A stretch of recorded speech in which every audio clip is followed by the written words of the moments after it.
All righty, welcome back, everybody. Hope you have a holiday weekend. Don't forget to do the attendance. For those of you in the digital realm, Tatum, Leventon, wherever, you can also take attendance if you want to do your activation. If you go onto your Canvas homepage, go to modules, go to attendance link. You can also count yourself present using that link as well. Save your moderators a little bit of trouble. Don't forget, it does do a timestamp.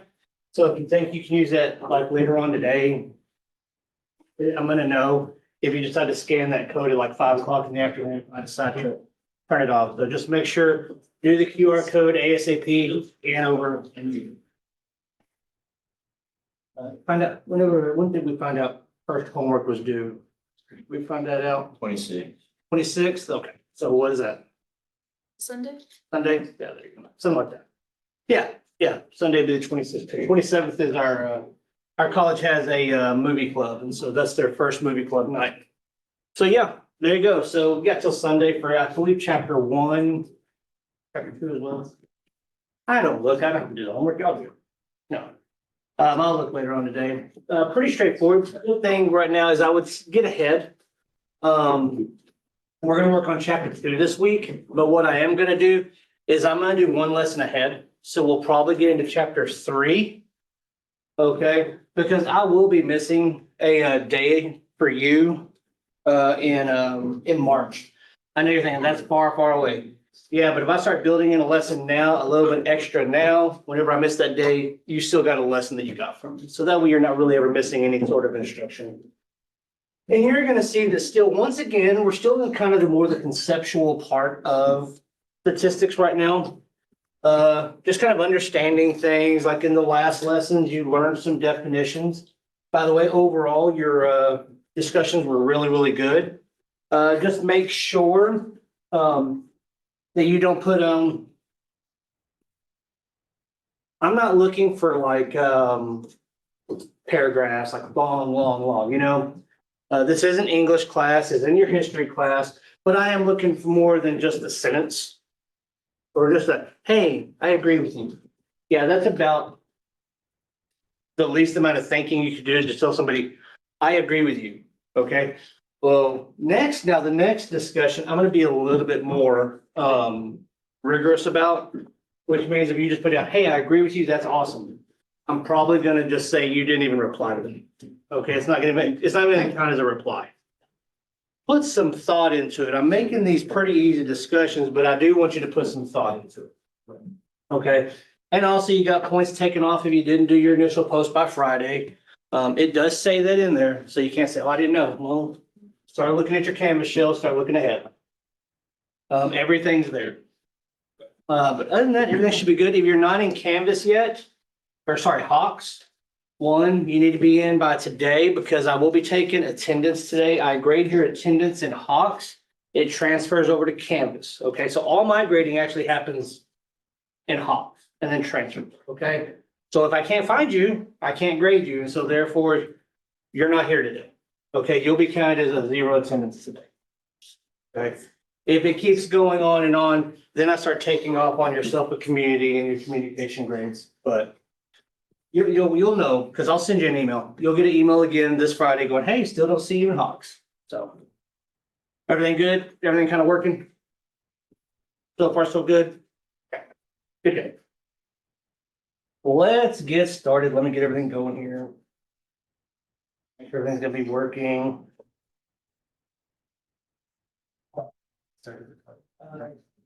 Share the meeting. Everything should be good. All righty. So lesson 2-1, here we go. Frequency distributions. This will be the only one, okay? This one right here, I'm gonna take longer on this one than I will be on like 2-2 and 2-3. 2-2 and 2-3 are just like mind-numbingly easy, okay? Because basically I'm teaching you how to read graphs, okay? How they should look. I always tell students, this is how you know when you're kind of being lied to with a graph. Okay, when you learn how to do lesson 2-2 and 2.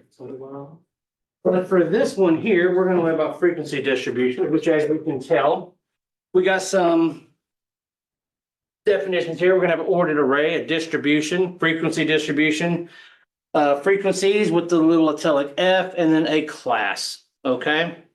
Good news is a lot of your questions on Hawks, on your homework, they do some of this for you. I mean, they're gonna give you the math on how to do this. By math is the easiest math. That's what I'm saying. You don't have to have your fancy calculators yet, okay? You can do this with your phone. You can do this on anything, okay? Some of these you can even do in your head, okay? That's how easy the math is. Okay, so ordered array, like I said, kind of go through these, is an ordered list of data from largest to smallest, vice versa. Distribution, a way to describe a structure. Frequency, the amount of times something happens, okay? Frequencies are the number of data values, and then a class, okay? You'll see kind of like how we a class is how we kind of subdivide things, okay? So, look at this right here. I'm giving you a whole bunch of data here. Highest early career salaries with a bachelor's degree. So you graduate, hopefully, with a bachelor's at some point, 2-3 years down the road. And if somebody decides to take some data and say, well, what's the average salary? Okay. Now, if I asked you right now, quickly, what's the highest salary? What's the lowest salary? You couldn't really do it, could you? I mean, you could. Every single one of you smart enough in here to start going, okay, well, here's this one, here's this one. But notice you really have to think about it, right? Okay, well, this is an array, but this is not an ordered array, okay? Now, once upon a time, and when you look at it now look at it. I have ordered it, changed it. Maybe you didn't see the little transition, but now if you notice the 50,700 in the upper left. But then also notice the 82,000 in the bottom right. That is now an ordered array, okay? Makes it real easy to read. I can see the smallest salary. I can see the greatest salary. And you got to remember, okay?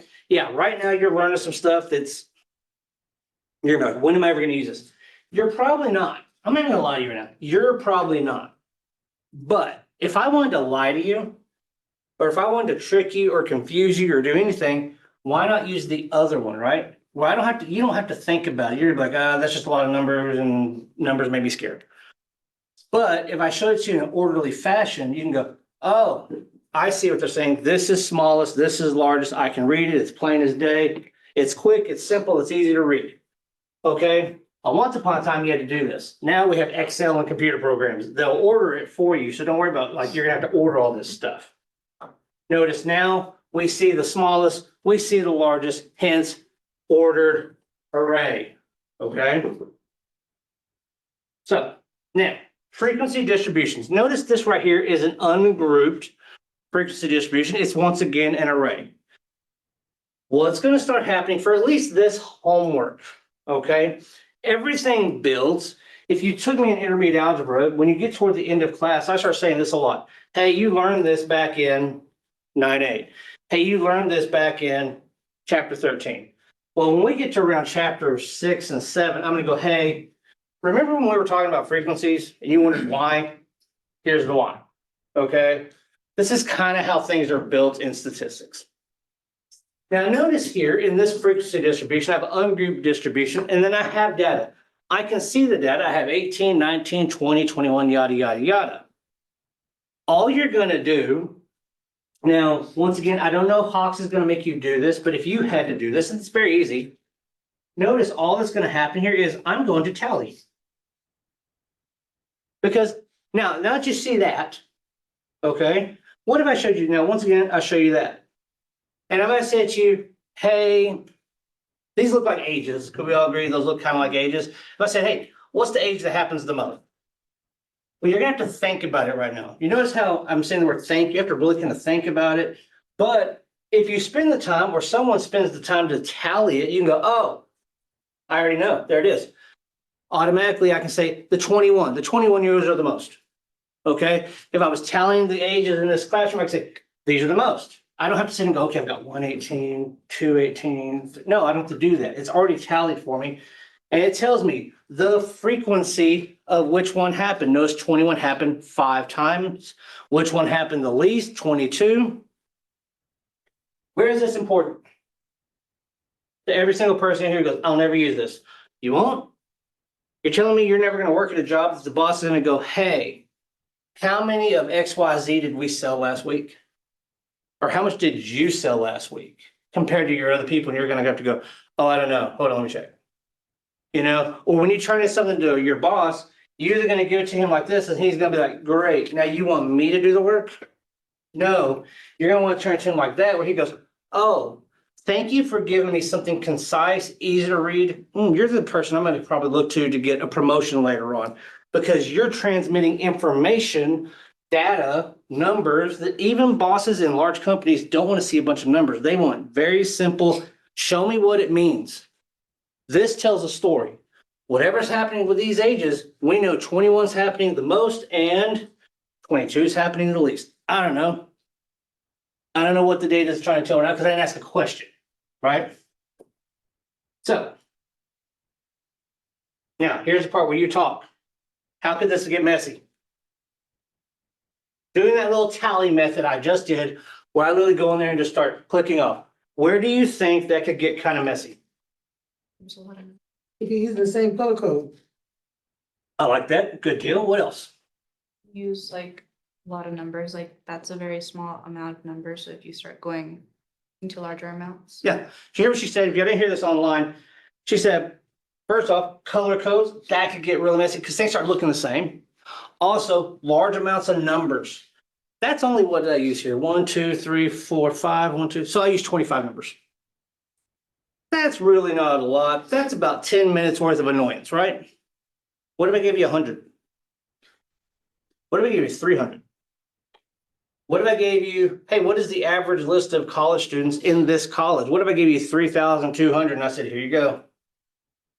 Yeah, it's gonna suck. Now, especially now, let's be honest. We have computers that are gonna do a lot of this for us. Okay, that's only if you know how to do it. And how many of you are wonderful with Excel right now? Notice, it depends upon your level of technological skill. Okay, so she's right. It can get messy. As the data sets get larger, things are gonna get messy, and that's exactly what's gonna happen in this class. I asked students, and it may have been in this class, I said, would this be considered a population? And they said, no, because the number's too small. I said, that's wrong. This is a population right here. If I was just gonna measure this class, and I could take samples.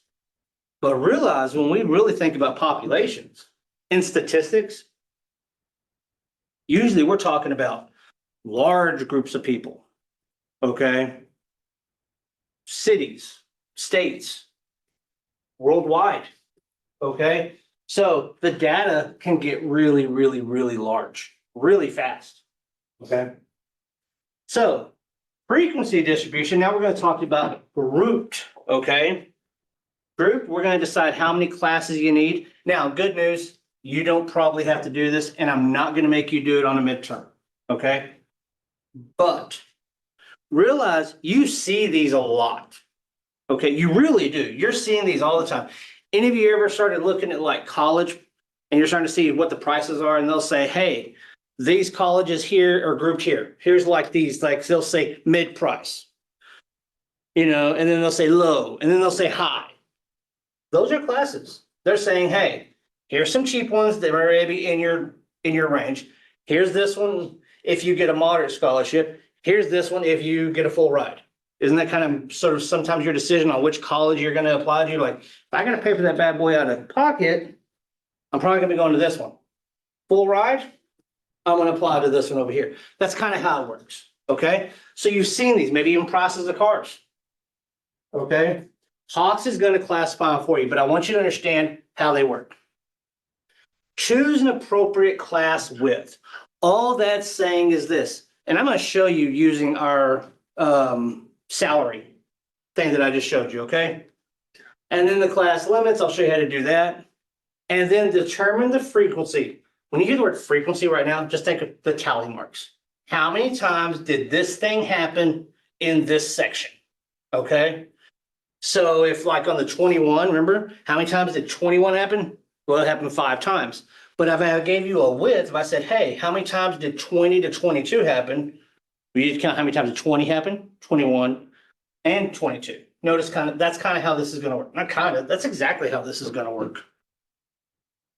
So, once again, like I said, here's our highest early career salaries with a bachelor's degree. When they say early career, they're usually saying within the first 5 years. Okay, so they're saying these people probably didn't get hired, okay, at this level, but it's something they got, and then we're like, okay, the boss was like, you've done good, here you go, now you get a raise, okay? So early career, so 50,000 isn't bad. Depends on what you start out with. Like if they start out with 30 and then all of a sudden they got to 50, that's a pretty awesome job. Got $20,000 raise within 5 years. So what are we looking at here? Well, notice now I didn't create a class here, okay, at all. I let Hawks do the class for me. Okay, but these classes, they're basically subgroups, okay? Notice how they look. I didn't just say 50,000 to 700 or 53,000, whatever. Notice how they did the classes, how they started at 50,000 and they went up to 54,999, okay? Now, how did I know how many to get? How many classes? Well, this thing told me, says, create a frequency distribution using 7 classes for the list of early career salaries. Okay, so all they did was take that number divided by, they took the minimum, they took the maximum, divided by 7, and then it got an ugly, ugly number. They said, hey, you should divide this by like 4,700, like, that's how much you could divide that by. That's ugly. And if I was your boss and you gave me a number like all those classes were in like cents and stuff like that, that just sounds weird, doesn't it? Okay, but notice this is pretty simple to read. I could say, hey, 50,000 to 54,999. I can do that. And then notice all they're going to do now is start putting all the little tally marks in there. They're going to say, well, how many times does something happen? Okay, and that's what they would do. Is they would go in there and go, okay, well, how many times does something happen between 50,000 and 54,999? Well, you just start counting them up. And because we're using an ordered array, makes it pretty easy to count. You can go 1, 2, 3, 4, plop it in. Where there might not be something, you would put a 0 down. Okay, you would literally say, hey, if something doesn't happen in this area, no tally marks. It's a 0. Don't count it. Okay, so notice by doing that, it kind of helps out. We'll come back to this one. What I do want you to also see is there's no overlap at all. Okay, why would we want? Sorry, let me rephrase this. Why would we not want any overlap?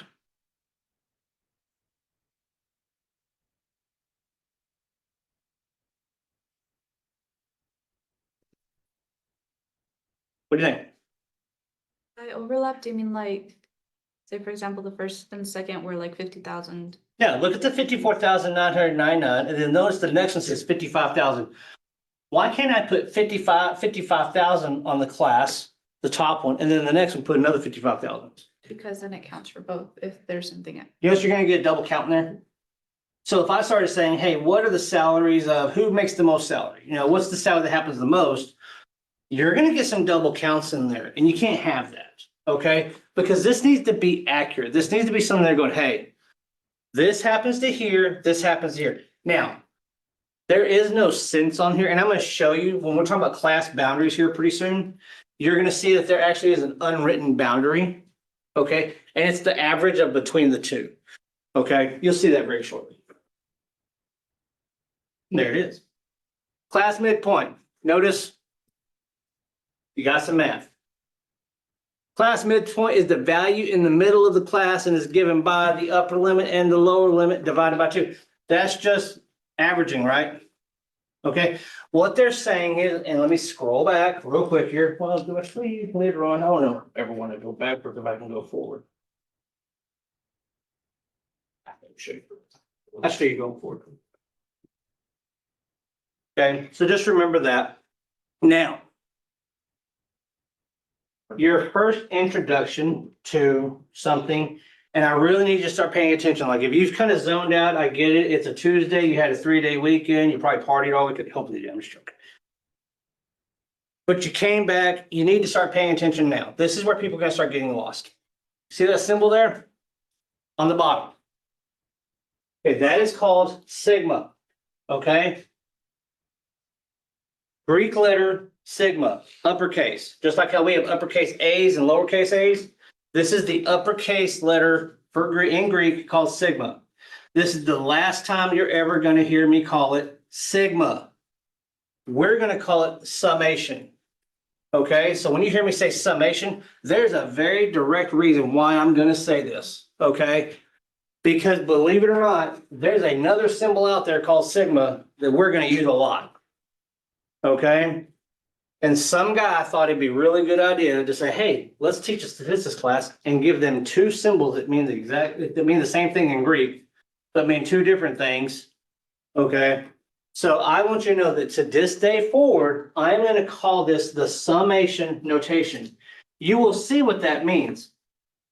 It's not a horrible symbol.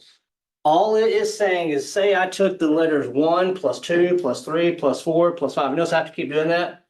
A summation symbol says you ain't got to do that, all those pluses. That's what that guy does. He's literally telling you you're going to sum a bunch of things. And on this side of him, he's going to give you a formula. So you do it once, and usually what they'll do here at the bottom, they'll tell you you're going to start at this number and you're going to end at this number. Okay? Like if I said, I want you to add 1 to 10, like 1 plus 2 plus 3 plus 4, it'll usually say like I, and then up here it'll say 10. So you'd start at where it says I equals 1, it tells you start at 1. And they'll say 1, so you do 1. Well, 1 to what? Well, it says go to 10, so now you do 1 plus 2, and then 1 plus 3, and then 1 plus, notice what's doing? It's just a quick way of writing it. It's sort of like abbreviated way to write it, okay? So don't worry about it, but just know, today forward, this guy right here, summation, okay? So notice for this one, just so you have a little, you can see it, I is equal to 1, and let's say we went to 10. And if I just put this down and start as X, this would be 1 plus 2 plus 3 plus 10. Sum all those up. That's literally what that thing is saying, okay? Where people start getting like freaked out in statistics, it's the Greek. It honestly is. It's sort of like I can feel people's blood pressure rise in intermediate and college algebra when fractions pop up. It's sort of the same thing in this class. When Greek starts happening, they're like, well, let's just realize that all they're saying is we're just assigning some variables to something very simple, okay? So look at this guy right here. We're going to be back to this guy. Notice we're back at the class section again. Okay, now we're going to do some math. Now that we have our classes, we don't have any overlap, okay? They make sense, okay? We can start the tally process, okay? We're not going to do tallies right now. I'm not going to sit here and waste time. I'll start class going, okay, let's count number 1. Let's count number 2. You could do that, okay? Very simply. But notice, there you go. Tally it for you. I'm a good and benevolent teacher. But now I can start asking you questions. Well, what salary happens the most? Obviously, you can tell it's $70,000 to $74,999. If I was a betting man, I would, and if I were you, and if I wasn't picky about a degree, like if I was like, hey, you know what? My sole goal in life is to make money. Some people are like that. They just want to make money. They'll do whatever it takes. I want to find out what job makes a $70,000 to $74,999. You know, that would be my thing. Now, it could be, to be honest, you know, kind of misleading. They're not giving us a lot of examples because it may be, there's some correlation. Remember those little variables things we learned about last week? You know, it could be these people making that degree, they might have went to the most expensive school too. Okay.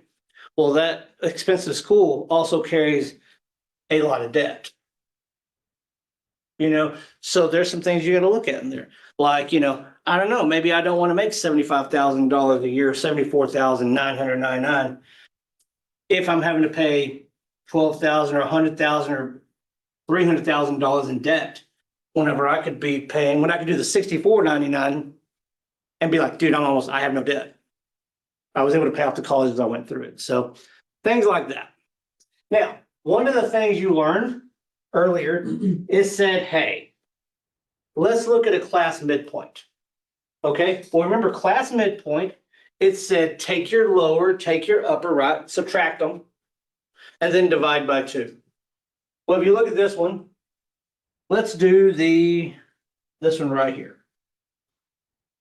Okay, better put glasses on now. Don't do bad math because I can't see it. Notice the other one said this. If I have an upper, I'm going to subtract it from the lower. I'm going to divide by 2. Well, notice the upper here is going to be the 69,999. I'm going to subtract that from 65,000. Divide by 2. Okay, well, guess what? All you're going to have to do is get out your calculator really quick here. And this is going to be the midpoint. This is going to be how you're going to calculate your midpoint, okay? So 69.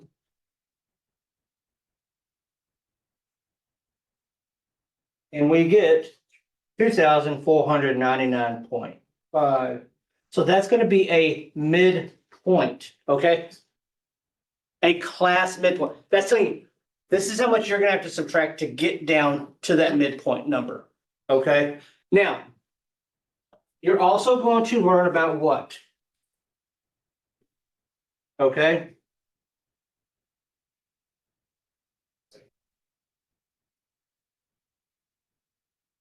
Lower and upper, okay? Remember when it said, hey, remember when I talked about, hey, notice how here, there's no number here between here and here?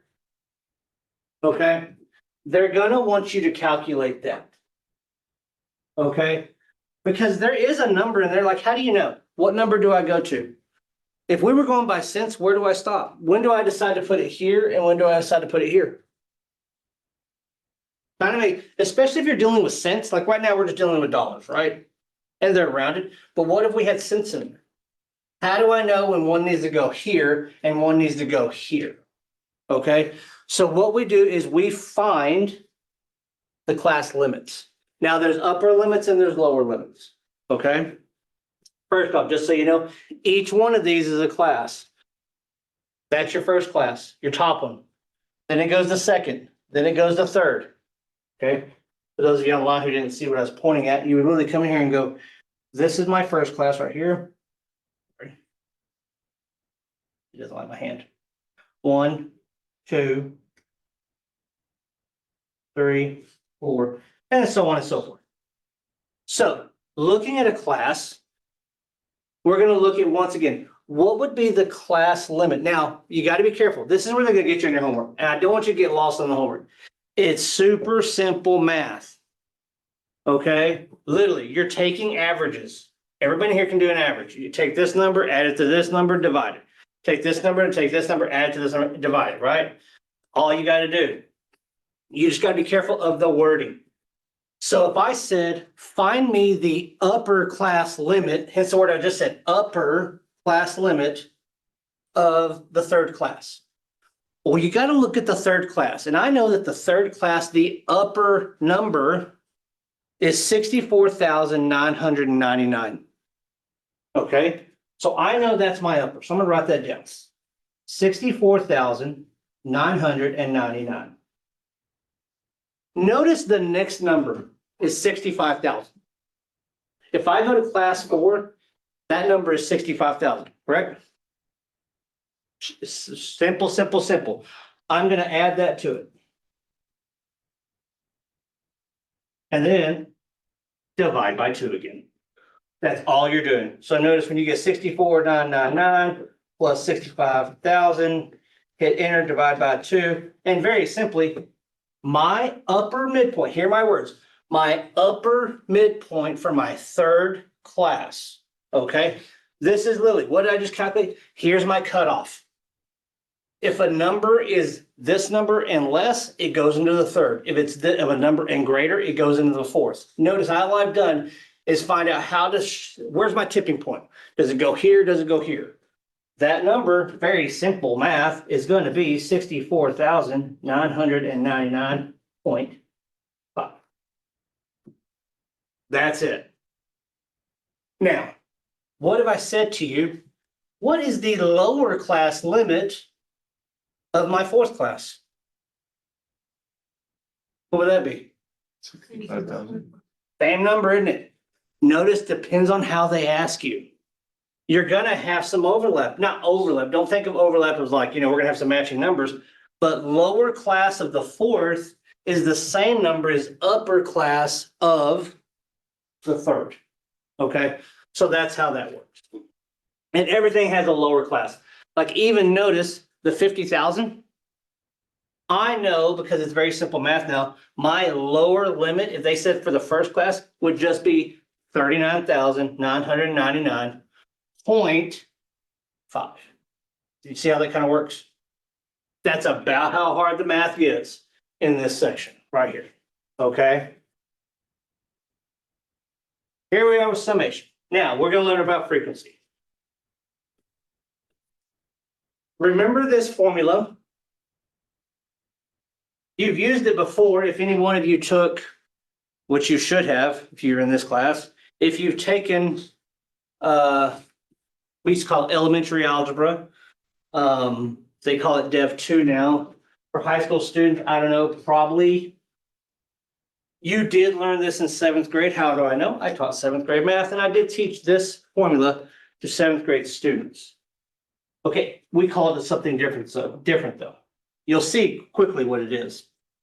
Relative frequency is the fraction or percentage of the data set that falls into a particular class given by relative frequency F over N. Now, remember that F term? It tells you that when you go back to your definitions, F is just frequency. I want you to look at that N. The good thing about this class, which I did find that I loved about statistics, is while we have some ugly variables, man, we keep them the same. We don't start changing them up. We don't start changing different ones later on. Okay, when you start seeing something later on, and I go, hey, what is this? You can always guarantee this is what it is. So notice that little N, okay, that's on the bottom there. That little N is going to be what we're going to call sample size. Says it right there. N is sample size. It will always be sample size. N will always be sample size, okay? And then notice I've got this summation of Fi, and Fi is the frequency of the ith class. All that little I is saying, are we talking about the first class? Are we talking about the second class? Are we talking about the third class? That's all that's saying right there, okay? Don't get freaked out by the weird symbols right now. When you see the math behind this, you're like, dude, that's it? That's it? Yeah, that's it. I promise. You're just adding. Right now, you're really just adding. Okay? Going back to our guy, there's a freak. That's what it means by frequency. It's percents. That's all it is. You've all learned percents in this class. And not in this class, but you've learned percents before. You literally just got a lesson in percents again. It's literally saying, hey, instead of giving me numbers, your boss doesn't want numbers. He doesn't care that 34,000 people did something. You served 34,000 burgers. Okay, he's gonna go, hey, that new burger, how'd it do? Well, out of all the sales last week, it was about 34% of our sales. Not bad. Notice, it's the percent of the frequency of that thing happening. We understand percents a lot better. If you don't believe me, go look at your grade. Your grade is a percent. Okay? What grade do you have right now? Some of you have 100%. That means you made 100. Some of you got 97%. That is a percent. Okay? It's a weighted percent, but it is a percent nonetheless. Okay? Here's a little hint. How do you know if you did these right? Well, they all add up. Okay? They will all add up to 100%. Always. Because if I said to you, what is the percent of everything happening? That's always 100%, right? Because if I said, hey, what's the possibility of me pulling something from here? Or, picking, what is the possibility of someone getting paid between 50,000 and 84,999? Well, it's 100% because you literally, that's all the data there is. Does that kind of make sense? Okay. Having said that, what they're gonna also ask you for very, very quickly on this is going to be, okay? They're gonna start asking about cumulative frequencies, okay? There it is, cumulative. Cumulative just means add, okay? We're going to accumulate, okay? So cumulative frequency is the sum of the frequencies of a given class and all of the previous classes. So if I said, give me the cumulative frequency of the third class, you're gonna say, okay, well, in the first class, 3 happened, and the second one, none. So it's gonna be 3 plus 0. And then in the third class, 3 plus 0 plus 6. So there you go. You could do 9 right there. So the cumulative frequency of the third class will be 9 because I took this one and added up everything prior. Once again, it becomes a why scenario. I want you to walk out of this class going, well, why? Why would that matter? Because sometimes I might want to go, hey, how many of this thing, you're going to see this in chapter 4, okay? So like I said, this is one of those things, if you don't pay attention now, you're going to be really lost in chapter 4, okay? Because this is what I'll kind of come to. It's an outcome. All the possible outcomes are 25. If I add them all up, right, we got to 25. That's the, if I was going to pick and choose a number, there's 25 possible things. But if I said, well, what about just from here to here? How many possible things? Well, here's my number, okay? I'm saying the word possible right now because later on in chapter 4, whenever I start saying possible, you can start going, I remember that. Planting seeds now, we'll water them and then they'll grow. Okay? Once again, I know that there's 25 data points in this. If you add up everything, you're gonna get 25. That's just how it has to happen, okay? So far, so good? Hard math? Not at all, okay? Trying to think if there's any of this, if any of these questions are gonna be on your midterm. You will, just FYI. Keep all this in mind. You're gonna be having 2 quizzes coming up pretty quick. First is gonna be your chapter 1-3 online quiz. That's online, do it on your own. But there is an in-class, what I call empirical rule, okay, and percentile quiz. It kind of talks about some of this, okay? That's an in-class quiz, okay? But it is a quiz, so just kind of be ready for that. And then some of this makes it to your midterm, so just be warned. So let's look at this one real fast. We're gonna do some of your Hawks homework, some examples, okay? Notice, consider the following frequency table, okay? Notice they've already given us the classes, they've already subdivided them. That's what I'm saying. Hawks is gonna do a lot of that for you, okay? And then it says representing the distribution of hours students spend on homeworks in a week. So notice the class 6 to 14, 15 to 23, 24 to 32, that's all. There's some students out there spending 42 to 50 hours on homework. Wow. Not in this class, hopefully not. Okay, determine the lower class boundary for the second class. So you've got to be careful. First off, you got to know which one is the second class. When you come in here and just start numbering them, go, okay, well, I've got 1, 2, 3, 4. Notice I've got 5 classes. Well, I'm looking at the lower boundary of the second class. So I'm looking at the boundary from here to here. I'm going backwards. When it says lower boundary, I think of the second and I go backwards. Okay. So how I do this one is this, is I look at the lower number here and the higher number here, right? Because I'm looking for that number. What's going to be that number in between, sort of the unwritten boundary between those numbers. But when you do that, you're going to add 15 and 14, very simple. 15 plus 14, and then divide that by 2, and then notice you get 14.5. And there would be your answer. There you go, 2 seconds. Done. Right? Not hard homework. When it says lower boundary, so to help you out, when it says lower boundary of something, Lower, you're always gonna look at the lower number of the class it's asking for, and then go to the upper boundary of the one previous. Cause you're looking for that cutoff, okay? That was step one of two. Step two of two, this one says, same numbers, determine the upper class boundary for the second class. Well, notice, I'm not gonna renumber, but since it's saying upper, I'm gonna be going this direction. I'll look here, I'll look there.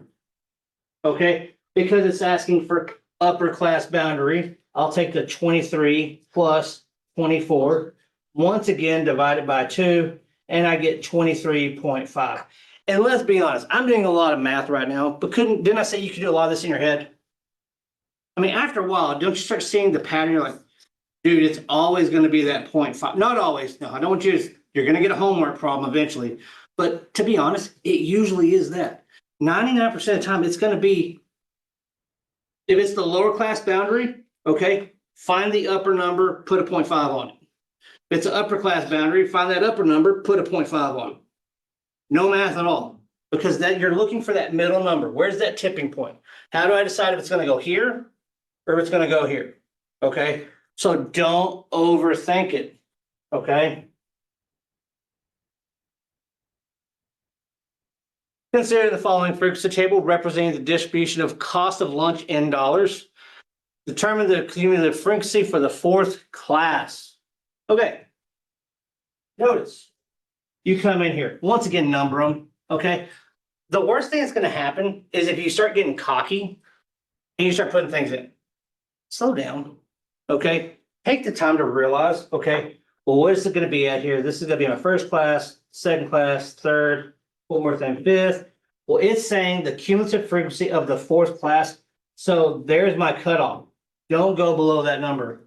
So notice I'm gonna go 6 plus 2 plus 3 plus 12. You could also written that out that way. Really up to you. Me, I would have done any of that. I would have put it straight in my calculator, wouldn't I? 6 plus this plus this. When you get it, your number here, very simple, 23. That's the cumulative. That's the number of classes. When it says cumulative, remember the word cumulative? Add it up. And stop at the class it tells you to. Cumulative frequency of 5, you're adding up everything. Okay? That's all it's asking for. So, hard homework so far, right? Determine the relative frequency, okay, of the second class as a simplified fraction. Okay. Relative frequency for right now, think of it as a percent. Okay, so what you're gonna have to do first, you need to find out what's the total frequency of everything. Remember that little n at the bottom? You need to find the little n. Okay, well, what is it? Well, you have to come in here and add it all up. So total all the frequencies. Okay, I'm gonna try to put my hand down so it's gonna let me. Total all F. And that is going to be 8 plus 7 plus 9 plus 6 plus 4, and that's going to equal 34. So notice it's going to be something over 34 because I added up everything. The whole thing of all of this. I'm going to use a word now that they're not using. That is the total possible outcomes. I need you to sock that word into the back of your mind, just kind of hold on to it. Because when we get to chapter 4, when I say this again, you're gonna go, oh yeah, I remember that. That makes sense now, okay? Because that's where people get lost in chapter 4. So that is the total number of frequencies. That's all of our samples. Well, then we gotta look at the second class. Well, second class is easy. How many things happen in the second class? 7. So there you go. So you come in here. There you go. How many times would something happen in the second class? 7 out of 34 times. Now, it did not ask you for a percent. Okay? If you did it, you just do 7 divided by 34. There you go. Okay? But it did not ask you. So simplified fraction, there you go. You should be good with that. Any questions on that before we move on? Feel okay with it? Feel okay with the math on it? Not horrible, right? Okay, just remember, first off, all the stuff about telling you how to do classes and stuff like that, that's great. Like, if I was gonna tell you to do this as like a project, yeah. I would say, do it this way, make your classes. We're not gonna do that. Hawks is gonna give that to you. Just kind of a little hint, in case you have to do this for some other class at some point in time. You're in college, you're gonna make graphs. Okay, it's probably gonna, and you never know what class they're gonna make you do it in. Make your classes make sense. Okay, make them easy to read. Notice the one we used, okay, they instead of doing 53,000 and some odd, no, they went, hey, let's just go 50,000. It's easy, there it is, okay? Don't put too many classes, like it would have been really weird to have like 13 classes in that one. Keep it simple, but then just remember about the midpoints.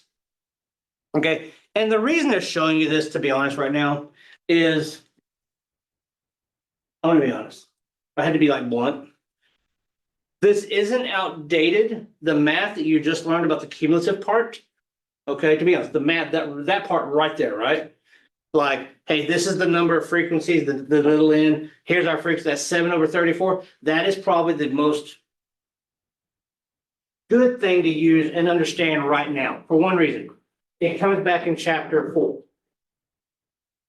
This book that we use, and you're gonna see as you get along through college, a lot of this now, to be honest, every semester I have to remind myself how to do this. You wanna know why? I use a computer. I put in all my data. Do you honestly think if I'm putting in grades for all of you, and I really want to see like, okay, what grade's happening the most? What grade's happening the least? Okay, here's the ages. Do you honestly think that I sit in my office over there and go, okay, how many classes do I want to subdivide this into? What's gonna look good for my boss? Now I got Excel. It's pretty smart. It's gonna say, hey, with the data you've given me, this looks best. And then it's got a great little button that I push at the top and go, suggest me a graph. And it's gonna suggest a graph. What this is doing right now is making it easy to take numbers and data and give you a graph that you could go graph by hand. Why would you graph by hand? Once again, I don't graph by hand. Okay, I'm gonna use, once again, I'm gonna use Excel. I'm gonna use a matplotlib. I'm gonna use some sort of computer to graph for me. When this textbook came out, which is hopefully why I'm gonna go to a different one here in like the next year. It's gonna say, and all these chapters are hopefully come into one. But I want you to understand, it is good to kind of know the conceptual understanding of stuff, like to do stuff by hand. Okay, because still, there are people out there that will say, I don't like my Excel graph, I'm gonna tweak it, because you can still tweak things, okay? It's still good to know the underlying, how's the math working under here? You know, it's sort of like driving a really good car. It's always a good idea to maybe know how to change oil and change a tire, instead of just being like, So if something happens, you can kind of go, or at least be able to hear something, go, I don't know how to work on an engine, but I know my engine shouldn't sound like that. That's kind of what you just learned. This graph that I'm about to start showing you on 2.2 and 2.3 looks good, but something is making me go, that's weird. Why? That's kind of what you just, okay? Any questions? Good deal. Let's go to the, very quickly, let's go to 2.2.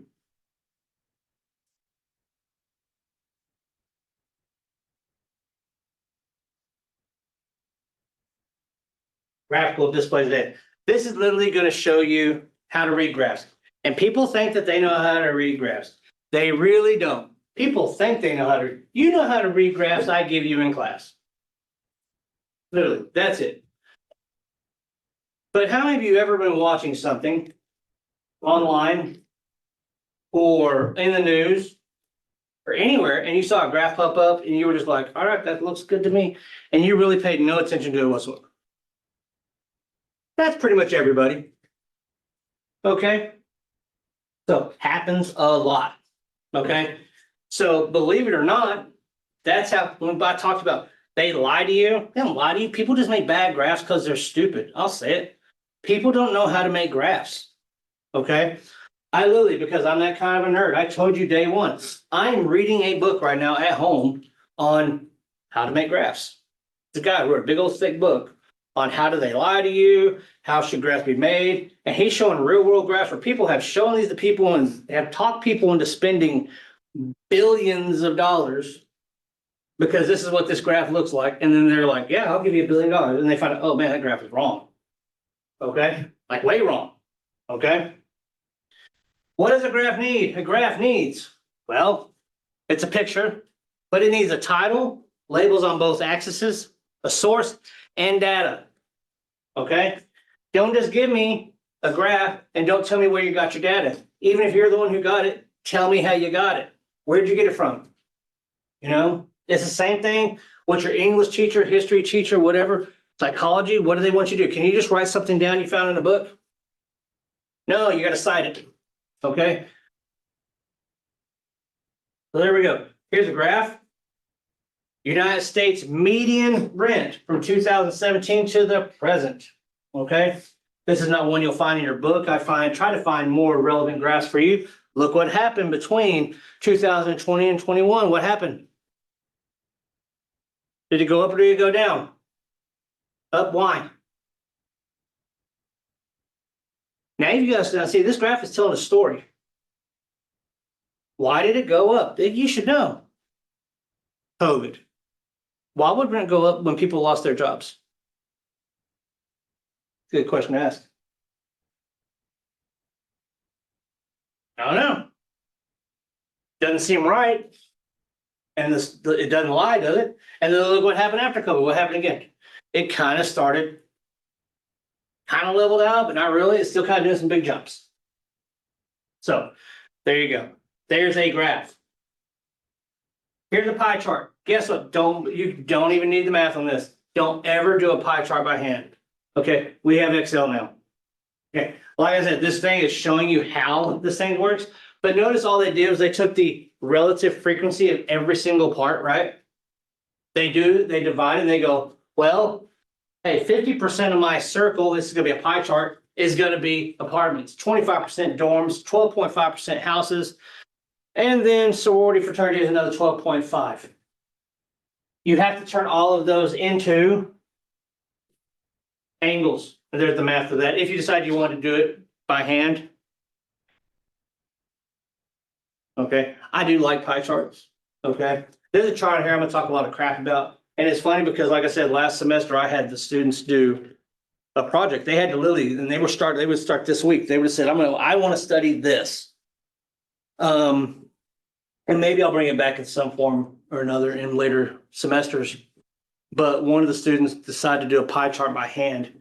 And she goes, that's the dumbest thing I ever decided to do in my life. She goes, because a friend of hers did a pie chart and she did it in Excel. It took Excel like half of a second. Took her like all day to do all the math there. She's like, why did I do that? I was like, I don't know, because I'm not giving you extra points for that. So yeah, we got computers. Use computers as much as possible. Okay. But a pie chart, remember, graphs are meant to take a lot of numbers. Okay. Let's take a lot of numbers, a lot of data. Remember, you're in statistics class. You're learning right now, you haven't learned statistics yet. You're learning how to communicate your data. I found out this. I have found that people love underwater basket weaving more than anything else. Prove it. Here's my graph. I'm showing you how to communicate to the world right now. Okay? Quickly, concisely, easily. That's how graphs should be displayed. They shouldn't be messy. They shouldn't be hard to read. If you make them hard to read, here's a little hint for life. The harder the graph is to read, the more they're trying to hide something from you. Kind of makes sense, doesn't it? Isn't that kind of what you do whenever you want to clean something? Or if you're like getting in trouble, what do you do with your parents? Talk. Look at this hand. Don't worry about what's happening in this hand over here. Okay? I get it, because I have children. Okay? But that's the same thing with a graph. If it's got a lot of, 9 times out of 10, a lot of data, they're probably just a bad graph maker. But every once in a while, they might be trying to hide something. They're going, oh, let's just. Okay? So notice they use the frequency again. Bar graphs, you love those. Everybody loves bar graphs. They're easy to read. They tell a story. It's quick, it's simple. Bam, boom, apartments. This is the most. I can move on in my life. Okay, easy to read. One thing I want you to realize about bar graphs. Okay, they're the ones that are going to be, if you're going to get lied to, please don't start leaving do not leave this class going, dude, I've got the most conspiratorial statistics. No, you've got a statistics teacher who asks questions. Okay, I'm not conspiratorial. Here's a hint about a bar graph. Where does it start? They should always start at 0. Have you ever looked for that? You would be surprised how they will show you a picture on the news. I just saw it last week. They literally showed like this party. I'm not gonna say party right now because of everything else going on right now. We don't need to be like, well, he's this sport. You don't even know. You'll never know my political affiliation. Here, this here, and then it showed like this here, right? It was like, man, the difference is huge until you realize this was like, what's gonna be easy numbers. This is like 1%. This is like 1.1%. Because when you zoom out and see it as a whole, they were like this. So they just zoomed in to make it look really dramatic. They didn't start at 0. They started at like 0.9 and zoomed in really close to it so they could make it look like this. So be careful, look at it carefully, look at graphs carefully and go, does it start at 0? What are the increments they're using? Why is everything, Pareto chart, don't see these very much. I'll be honest. They tend to go in sizes, okay? Right here, look, this is a Pareto chart, okay? Descending order, or ascending. Usually used for nominal data. Nominal, remember what nominal? Lowest form of data. You could think of like the happy sad scale. That would be really good for nominal, okay? Because remember, after nominal is ordinal, still depending on the data, not bad data, doesn't mean it's horrible, it depends on what you're using it for, but it could be like, ordinal would be more like this, true cycles. I could put it in order. There's a meaningful order to it, so they tend to use it this way. Notice on the page here, it says 5, 5.5, 6, 6.5, 7, and so on and so on. There's an order to it. What you don't do with Pareto charts is do that. Now notice that's a line graph. Could I do that? Yeah, I could. I'd be lying to you, But notice it starts at 10.5, goes down to 5.5, then 9.5. You're basically, remember, think of your coordinate planes. Your x-axis makes no sense. Why are things not in order? Why are things not going in a logical progression? Okay, things always need to be logical. Side by side and stack bar graph. Okay, that's a side by side. I love side by side graphs because they do a comparison. Okay, because it does tell me two things are the same thing. I can see it. Okay, I'll be honest. I hate them. I think they're stupid. Some people love them, but I hate stack bar graphs. I love math. I love everything about math. There's not a math you're going to tell me about that I'm like, that's so boring. That's ugly. I don't look at math and ever say I hate math, because I know if I start saying I hate math, one, if you say the word you hate math, when you have children, if you say the words I hate math, you're literally telling that child, oh, so I need to hate it too. Cool. I'll hate it and I'll be bad at it. So I try not to do that. But this one, it makes me do math when I shouldn't have to do math. You shouldn't have to be doing math when looking at a graph. The math should have been done. You should be communicating to me. I should be able to look at it and go, this is what this says. And then I walk on. And then I can go tell my boss, tell my coworkers, tell my friends, tell my family, whatever. Here's our budget. This is where we spent too much. There you go. But notice on the second one, you have to go so much and then you go so much. Now it does tell you everything from both. I still don't like it. I would rather look at the housing types over here on the side by side. Really, but that's my opinion. Some people love those. I saw so many of those graphs. They probably did it because they wanted to make me mad. Because I said how much I hate it, and they were like, I'm going to give him I'm going to give him that kind of graph. When I turn in my project, that's the kind of graph I'm going to give him. Can't count on long, but whatever. And then we've got a histogram.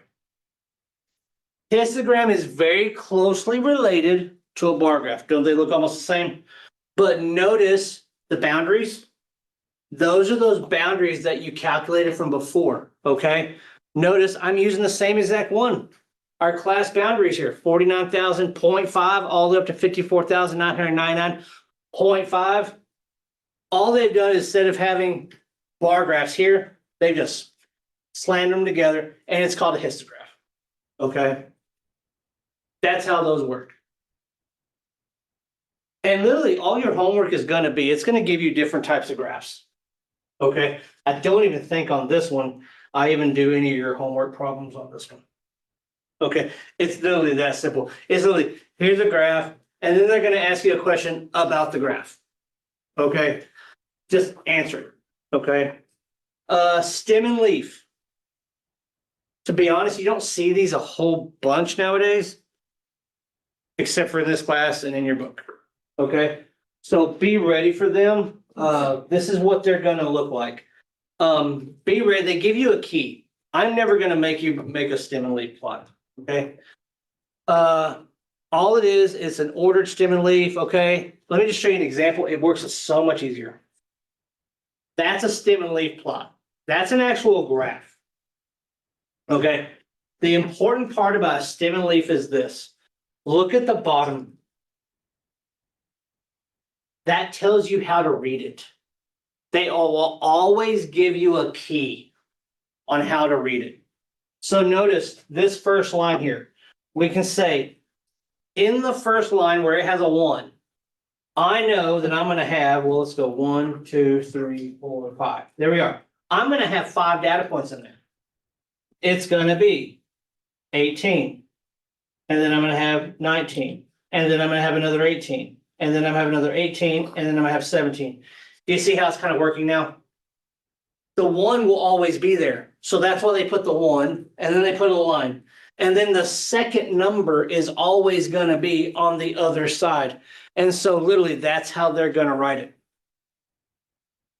So later on, okay, it's gonna start saying, hey, when you start learning about percentiles, they use stem and leaf a lot, especially in your homework.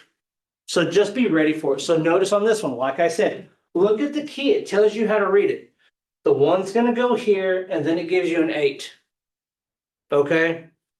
Well, then I can go, okay, so that means this 1, 8 means this. Then I have 1, 9. There it is. 1, 8. There it is. Okay? Notice here, 2, 3 would be a 23, 24, 27. So you can, when you're counting how much data, like how many data points, if you had to tally everything up, you don't count this side. You just count here, 1, 2, 3, 4, 5, 6, 7, 8, 9, 10, and so on and so forth. Okay, kind of helping you out with that a little bit. These are probably the more confusing ones, and it's the one that talks, they're really proud of that one, a lot. I can see why a little bit. Because it's just right there. You can see it, there's the data points. This will probably be something I look at later on for looking at new textbooks that I might not use moving forward. We've gone over a lot, is everything so far so good? Like, is it really hard so far? Do you even feel like you're in a math class yet? Or not yet, right? Okay. Do one more here, 2 more. You've seen these. Dot plots, okay? Dot plots are really good. Dot plots are really good to help you kind of see the amount of time something happens, okay? Like number of home runs in a season. Well, 0, there was a lot. But notice 2, and then we got 7 and 8. Okay, so those are the kind that happen the most, okay? Dot plots are good. Basically, to be honest, if I want to be really just kind of what a dot plot really is, you see them a lot. Anybody here use Amazon? Yeah, everybody does. He's only worth like $1 trillion. Okay, the stars, you could kind of consider those dot plots. When you look at like, oh, how many 1 stars? How many 2 stars? How many 3? Because if you're going to the reviews and it tells you this is how many people gave this, that could be considered a dot plot. Okay, in a very rudimentary way. Except they're using, instead of using dots, they're going to use stars. Okay. These, I'll show you later on. These are really good, especially when we get to chapter 3. You'll see why we have different types of graphs when we get to chapter 3.